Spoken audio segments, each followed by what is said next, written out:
Please stand. We'll call a meeting to order.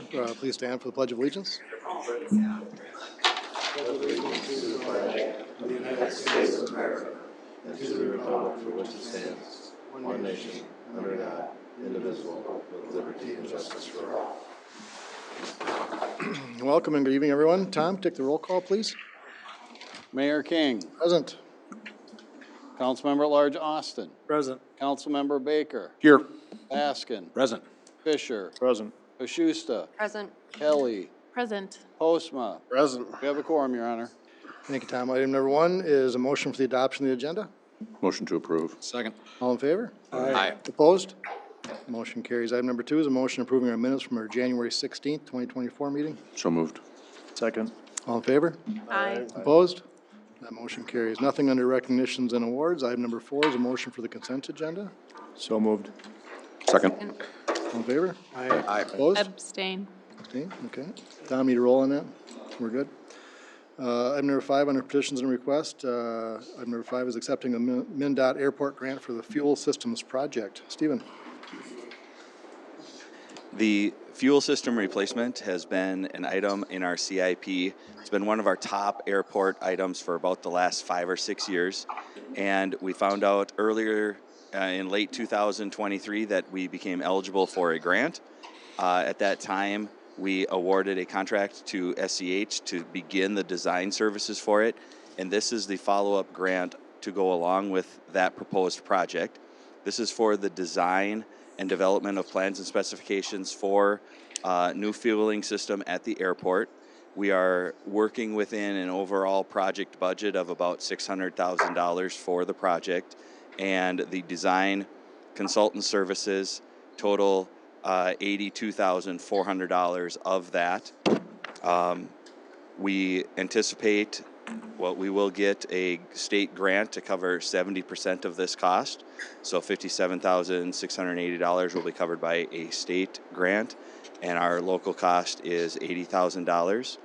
So at this time, we would recommend council approve the state grant to cover 70% of the project design for this project. All of the grant, the actual grant is in your attachment, and I'll open it up to any questions that you may have. Thank you, Stephen. Council, any questions? Mr. Lang? If not, looking for resolution for item number 5. So moved. Second. Tom? Councilmember Baker. Yep. Baskin. Aye. Fisher. Aye. Pashusta. Aye. Kelly. Aye. Postma. Aye. Councilmember at Large Austin. Aye. Resolution passes 7-0, Your Honor. Thank you, Tom. Item number 6, a motion approving the audit engagement letter with Clifton Larson Allen, LLP. Thomas? Annual requirement for the city of Austin to have an audit is required by state auditor's office. Once again, we've looked at or have had Clifton Larson Allen, local CPA firm, do the audit as we had for many, many years. The proposal for next year goes up about 4.7% for a total bill of $50,715 is the estimate. That does include the single audit that we will be required to have this year because of the dollars that are being loaned to us for the wastewater treatment plant are considered federal dollars. So we will have to have that single audit this year.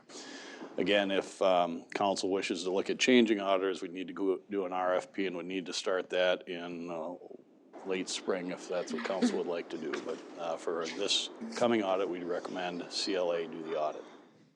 Council, any questions? If not, looking for a motion for item number 6. So moved. Second. All in favor? Aye. Opposed? Motion carries. Item number 7 is a motion approving the Whitewater Project water level loggers. Mitch, welcome. So the last several meetings, we've had some discussion about the Whitewater project.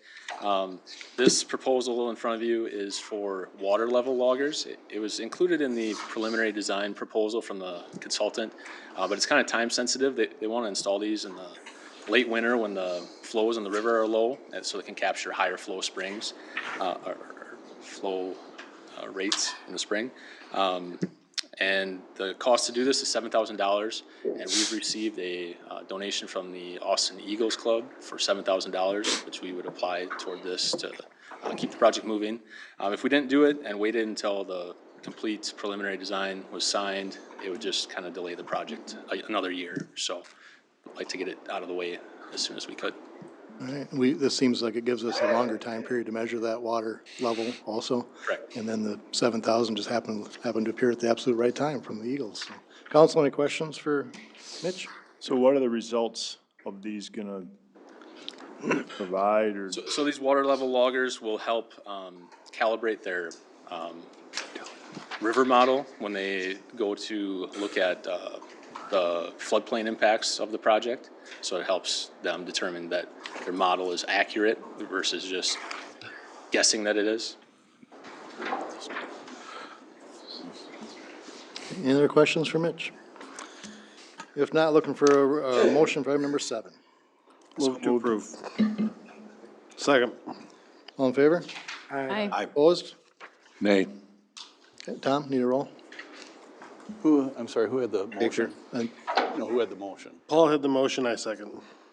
Motion by Councilmember Fisher, second by Councilmember Postma to approve the Whitewater Project water level loggers, so an aye votes in favor of such. Councilmember Baker, No.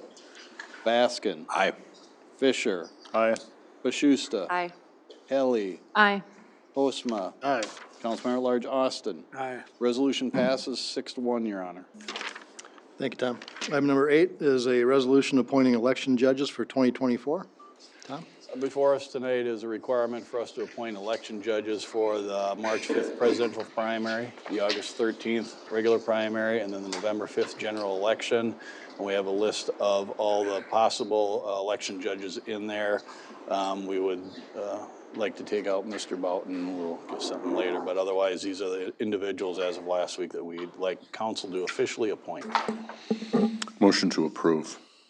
Second. Tom? Councilmember Baker, Aye. Baskin, Aye. Fisher, Aye. Pashusta, Aye. Helly, Aye. Postma, Aye. Councilmember at Large Austin. Aye. Resolution passes 7-0, Your Honor. Thank you, Tom. We always appreciate those that volunteer for the election judge. Appreciate that. Also, we're looking at item number 9 now, resolution accepting a flower donation, City of Austin. And there are a lot, but I want to stay consistent in knowing that the folks of Austin, that they duly get recognized for their contribution. I won't recognize, or I won't give the amounts, but I certainly will read the names.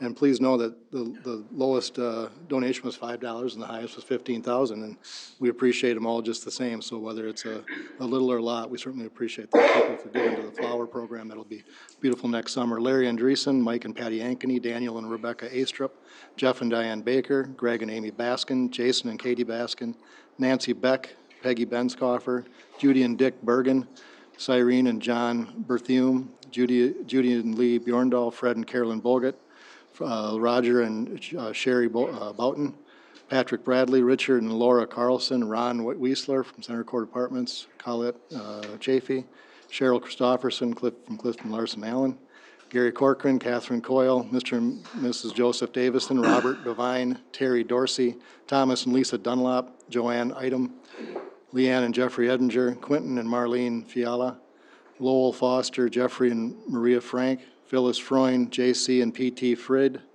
Joe and Cindy Furman, Harold and Priscilla Golly, Susan Grove, Gordon and Donna Handeland, Veronica Hanson, Laura Helly and Matt Staubaugh, Lindsay and John Hernandez, Janet Hokinson, Alice Holst, Katie Larson, Hormel Foods Corporation, Grant and Mary Johnson, Phyllis Jorgensen, Stephen Shelley King, Randy and Wendy Kramer, Thomas Lander, Veronica Lander, Greg Larson, Sonia Larson, Margaret Liss, Saville Lord, Ron and Marianne Luters, Jay Lutz and Kelly Rush, Thomas and Donna Moss, Pat McLean, Thomas and Sharon Marshall, Stephen and Sherry Mason, Mark and Holly Mayer, Jerry and Suzanne McCarthy, Rose McCarthy, Rebecca and Daniel McKay from the McGuff Construction Company, Taggart Medgard from HRA, Daryl and Deb Mickelson, Phil and Gail Meinrich, Bill Momsen, Michael Monson, Stephen Nieswager, Ralph and Helen Nelson, Colleen Horn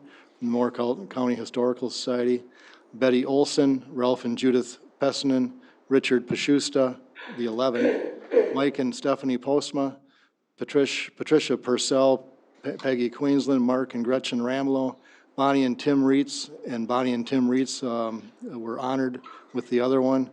Barb Schaefer, Belita Schindler, Dean and Leanne Seck, Jim and Jeannie Sheehan, Ellen Stark, Maureen Steinblock, David Silty, Janice Tamke, Peter and Bonnie Tangren, Bill Toffick, Terrence and Sherry Taylor, Daphne Wagner, Holly Wallace, Colleen Weimer, Bruce Westrom, Jerry and Marianne Waleski, Gary and Marjorie Zimmerman, Baudler, Mouse, Foreman and King, Nan Hanegraaff from the Bremer Bank, Piggy Blues, Potash and Mitchell Dental Clinic, Diane's Salon Classics, Austin Eagles Club, Charitable Gambling, and the memory of Kenneth Laughley. One of them was donated in the memory of Kenneth Laughley. So with those, we thank them for their donations. They help beautify our Main Street. It's always a conversation piece in the summer. So we're looking for a motion to accept those donations, City of Austin. So moved. Second. Tom? Councilmember Baker. Yep. Maskin. Aye. Fisher. Aye. Bashusta. Aye. Helly. Aye. Postma. Aye. Councilmember at Large Austin. Aye. Resolution passes 7-0, Your Honor. Thank you, Tom. On to citizens addressing the council. Is anybody in the audience wishing to speak with council that, of items that weren't on the agenda? I think there are Oh. people here who want to speak. This was, yeah, could you go to the podium? Yeah, please step to the podium, please, and just state your name and address into the microphone, please. Oh, here. Sorry. Yeah, honey, I don't know how. Hi. I want people for Wisconsin. Our council members, do you want to speak? Or would you Yes, just I like want to speak give? to- I want to Okay, speak to- then you can speak at the Yeah, but I lectern. want, because my English is not so. Oh, do you want me to hand these? Yeah, Or, the for Wisconsin. Thank you. Thank you very much, everybody. Yeah, welcome. What is your name? My name is Guang Xiaojian. You can call me Jade. Okay, Yeah. thank you. And what can we do for you, and what's your address, Jade? Address 506 West Oakland Avenue. Okay, Yeah, ladies and gentlemen, I will reading the this paper is the black color. Other color, you guys can read a little, okay? Good evening, everybody. My name is Guang Xiaojian. I have partners, Ping Wang. We together bought one commercial building as 506 West Oakland Avenue. Sorry, I little nervous. it's okay. We are confused that we are not able to walk and sit in our property to use it as a living work property. There are several reasons for our confuse. The area is the Zone B2 commercial.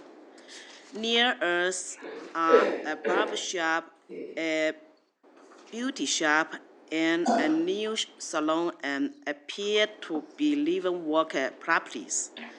In the B2 district and neighborhood, there are dozens of residents. The neighborhood seems to be a nice mixture of residential, schools, living work, and commercial properties. The letter of refusal from the city attorney of January 26 says that B2 zoning is designed to encourage commercial development along Oakland Avenue. And he says how this encouragement has been in place for many decades. The attorney refers to the 2016 Austin Comprehensive Plan in his letter, but he does not talk about the vision or smart growth principles in the comprehensive plan. Here are words from the 2016 comprehensive plan, where we have highlighted some points we think are relevant to our situation. We'll go to the number 3 page, please. Thank you. Oakland and First Avenue are poised for a major reconstruction. In January, the Austin City Council selected option 2 with wide sidewalks and narrower roads to reduce traffic speeds and provide for more pedestrian and bicycle traffic and connections to downtown. Major Kane spoke on the radio about option 2, which encourages more walking and bicycles. The comprehensive plan and the decisions for Oakland Avenue construction are consistent with our vision of a live walk arrangement for our property, where we can live and walk without using a car to get to work and can walk to downtown. Over the past months, we asked Mrs. Wallace about our right to appeal to decision granting a business license only on the condition that we not resident there. Paragraph 11.087 of the city code could seem to allow us to appeal the decision, but when we asked Mrs. Wallace about an appeal, we received a notice from the city attorney telling us to cease and desist our business operations and threatens us with daily misdemeanors charges. This decision leaves us very unsure of our rights and with the threats from the city attorney, we are afraid to do anything. The city attorney states in his letter that we are seeking an attorney, but we have not and are not seeking an attorney. We feel we are doing the right things by starting business in Austin, where we can live and work without a lot of driving or unnecessary expenses. The current decisions put us in financial hardship by being forced to rent or buying another property and then commute every day to work. We simply want to be good, productive citizens and business people. Can you help us by at least considering our ideas without shooting our business down and threatening us with misdemeanors? Lastly, below are the current zoning map and the future map from the comprehensive plan. Those maps show that Austin is changing. Our neighborhood will become part of the downtown zone, where mass users live and work and human-powered traffic are the norm. This is the Austin and Oakland Avenue of tomorrow that we want to be a part of, not the Oakland Avenue of past decades, defined by commercial shopping center and automotive-oriented establishment as is written for is in the current plan. We respectfully ask will City Council please consider working with us to gain a utility, beneficial forward-looking solution. Thank you very much, everybody. Jian Guangshao and Ping Wang. Thank you, appreciate everybody. Thank you, Jade. You did an excellent job. Thank you. This is probably maybe the first some council members have heard of this, but I wouldn't mind just for, we will discuss this at a different time probably, but I wouldn't mind having Craig or Mr. Byram or Holly chime in on what the dynamics of this situation are. Yeah, Jade, did you share your comments? I think partly what you're suggesting is what the city attorney provided you, that you have some concerns with that. Did you provide response to the city attorney about those concerns that you've outlined here? I'm not seeing any training. No, right, but you received a letter from the city attorney? Yes, I did. Did you respond to him with these concerns that you're outlining that take exception to his letter? To try to work out an understanding? I respond to the, who's that, Holly? I'm not sure what, Okay, did you respond after the second letter?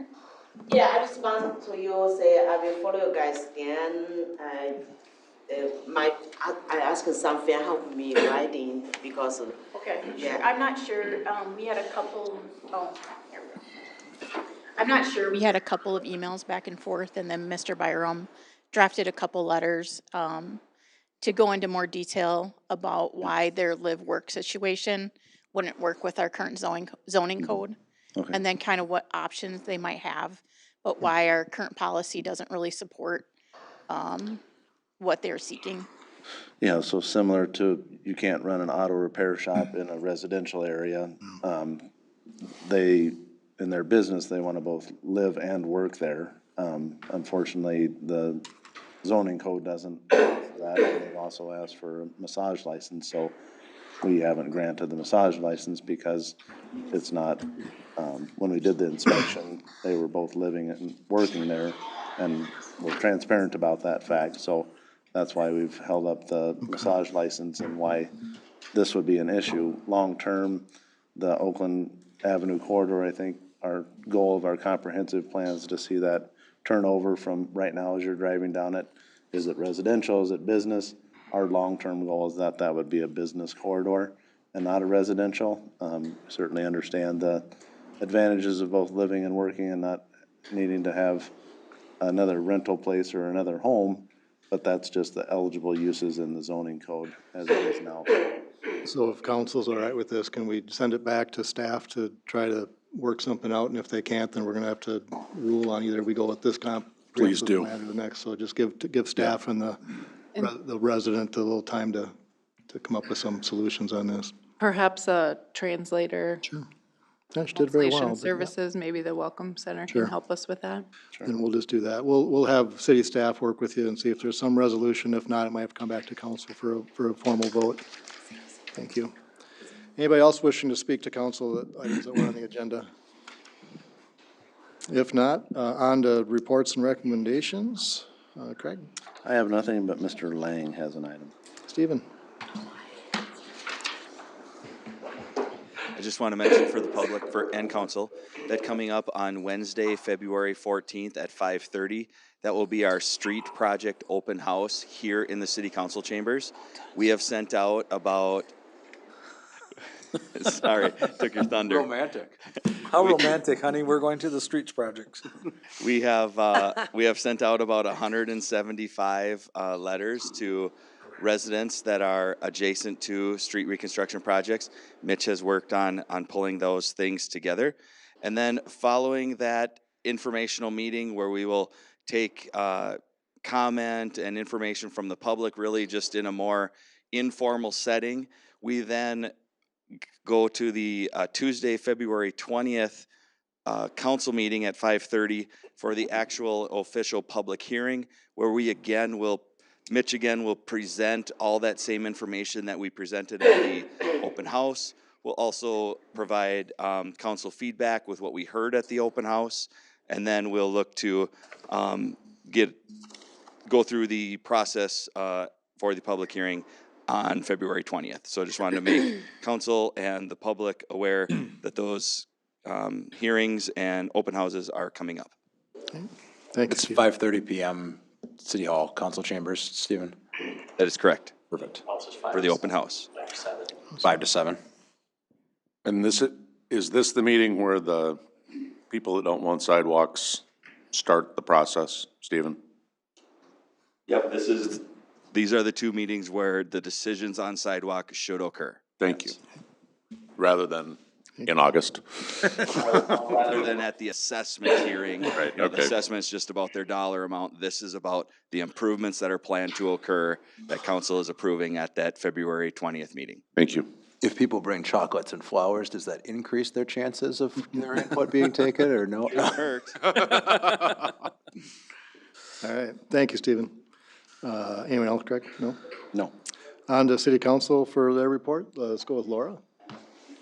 You happened to catch me on the cycle right before Park and Rec meeting, so I don't really have any information to share there, but I do want to welcome Sarv as a new member of the Culture and Arts Commission. And that's all I have. Okay, thank you, Laura. Mike? Nothing. Jeff? Two things, really nice to see the number of people from the city involved in donating money to the flower program. I didn't, my wife did. Want to be clear on that. And, Got credit for it on the record, though. well, yes, yeah. I'll And I, reread the whole thing. What? I'll reread the whole I, thing. I bet you would do that. That was my mistake. Second, I will find the culprit of the donation of the surfboard that arrived anonymously in my office. I will find you, and I will get even.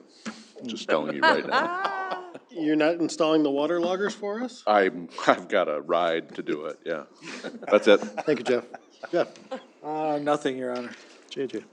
3 quick things. First of all, Bree, welcome and congratulations on being our new city clerk. I think incredibly excited to have you in this position and look forward to working officially with you in this role.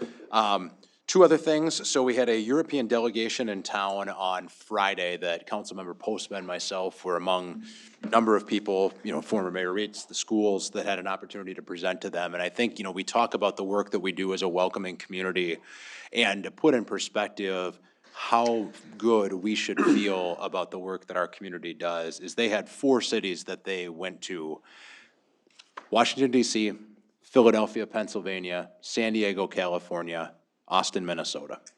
And so while we're not perfect and we've certainly got more work to do, we should feel really, really good. And I think they walked out feeling incredibly energized by just the wonderful, wonderful work that's taking place in our community. And so we should feel really, really good about that. And then finally, had an opportunity earlier today to go to the Hometown Food Security Project and pack food for their backpack program.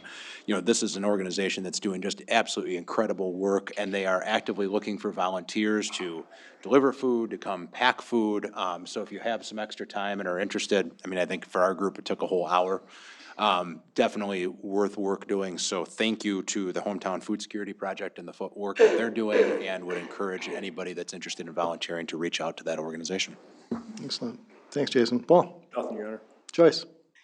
I would also like to welcome Bree as our new city clerk and express my deepest sympathies to the Boughton family with the loss of Roger. Great loss for our community. And that's all I have. Thank you, Joyce. Yeah, I served on council with Mr. Boughton, and I know Jeff did too. Maybe Jeff did at one time too, but Roger was absolutely a community-minded individual that gave a lot to the city, and I personally learned a lot from being on council. I always credit 2 people, Roger Boughton and Brian McAllister, kind of mentors along the way, and both quality individuals, but we mourn the loss of Roger today. Kiddingly, back in the day when we were doing the flood berm down by Keene Motors, and the discussion in the work session was, do we do a employee set up gate when the flood water goes, or do we do a berm or a road rise? Which in the end, the berm or the road rise won over, but I was in the camp of the leave it flat and put up the gates, which in hindsight was a mistake for my part. But Roger was a key figure in making it the road rise, and I kiddingly said, and Brian McAllister was also in that camp, where I said, we got to name it either the Boughton Bump or the McAllister Mound. And we do have both. We have a McAllister Mound and a Boughton Bump down there to remember Roger by. But we recognize his service to the city and to the Riverland campus and all the work he did in his day job. So just an incredible man that gave of his time and energy, and we miss him already. So thank you for that, and condolences to Roger's family. So with that, looking for a motion to adjourn into our work session, but prior to that, and after that, we'll adjourn to our February 20th meeting here at City Council. So moved. Second. All in favor? Aye. Opposed? We are adjourned. Thank you. We'll give about a 5-minute break, and we'll have a work session here. And then at the end of the work session, close me, we'll move into across the hall.